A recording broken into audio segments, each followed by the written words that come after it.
রেবতীর সঙ্গে বলরাম দাদার বিবাহ হয়েছে। ঠাকুরের বিবাহের কথা যখন উঠছে, বিদর্ভ নগরের ভীষ্মক রাজার কন্যা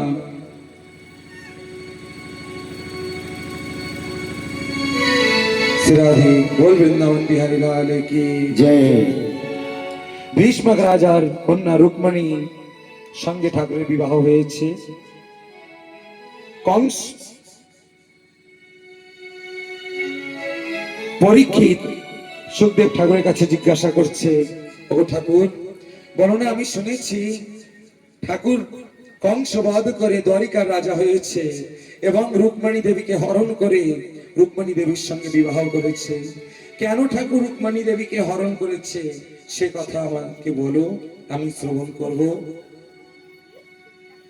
রুক্মিণী দেবীর হরণের কথা সুখদেব ঠাকুর পরীক্ষিতকে বলছে, ভগবান শ্রোতুমিচ্ছামি কৃষ্ণস্যামি ততেজসা यथमागत सान्वादीन जित्वा कन्यामुपाहरत। যারা সিন্ধু আদি দত্তদের পরাস্ত করে, শিশুপালকে পরাস্ত করে ঠাকুর রুক্মিণী দেবীর হরণ করেছে। হে পরীক্ষিত, ভীষ্মক রাজার 5টি